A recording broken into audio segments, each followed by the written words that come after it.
cooling, connectivity, and continuous uptime. I mean, those are pretty easy when you have a dedicated server rack. Oh, sure. Yeah, piece of cake. But, well, how do you achieve all that when your hardware's squished into this tiny, like, 2-inch gap behind a sizzling fast food menu board? That is a real challenge, yeah. Right. Welcome to today's deep dive. We are looking at the invisible engine behind the commercial displays you interact with every single day. Our mission today is decoding the spec sheet for the BrightSign LS425. Yeah, and this is a $330 digital signage player.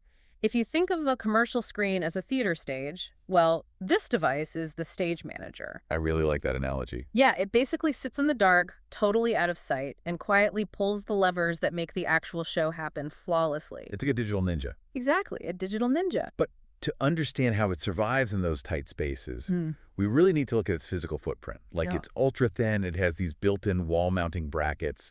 Right, and reading through the hardware specs, what really stands out to me is how they designed it for a brutal physical environment. Like, think about a busy kitchen. Oh, yeah. Absolute chaos. Right. A worker bumps the wall, but the device features a locking power cord. So the menu board doesn't just, instantly go dark. Oh, that is so smart. Yeah. Because a regular plug would just pop right out. Exactly. Or, say, a technician needs to update the local storage. It utilizes an external microSD slot with a toolless cover. So no juggling a tiny screwdriver while balancing on a ladder. Precisely. It's all about practical design. Okay, let's unpack this a bit, though. The spec sheet lists standard 10100 Ethernet. Why no gigabit Ethernet? I mean, isn't that the standard now? You'd think so, but it really comes down to what the box is actually doing. Looping a 1080p video or caching static 4K menus. It just doesn't require massive real-time bandwidth. Ah, so it's a cost-saving measure. Right. 10100 is perfectly sufficient, and it keeps the unit cost down. Though I should mention you can add their WD105 dual antenna Wi-Fi and Bluetooth module if pulling a physical cable just isn't an option. Okay, that makes sense. But if it's so small and thin, doesn't it run out of ports for actual interactive setups? Right. Say you want a museum display where pressing a physical button changes the screen. Well, what's fascinating here is how it maximizes utility through a single USB Type-C port. Just one port for all of that. Yeah. With the right adapters, that one port handles GPIO, which is what lets the box talk to those simple physical push buttons you just mentioned. Okay, wow. It also handles serial connections for integrating older commercial hardware and IR for remote controls. So it stays tiny, but adapts to almost any peripheral.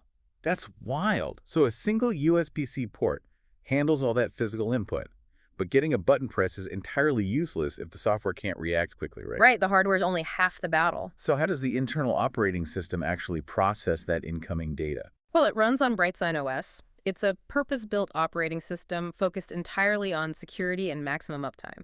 And it stays connected to their free control cloud for remote management. Which is huge for managing multiple locations. Absolutely. And in terms of processing brawn, it easily handles single touchscreen experiences and renders mainstream HTML5 widgets. Wait, let me pause you there. HTML5 widgets. For the folks managing these networks, what does that actually look like in practice?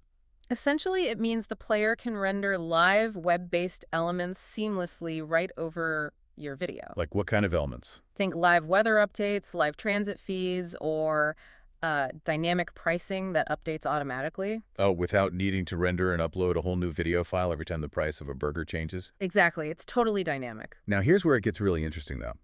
Because looking at the source text, I noticed a contradiction.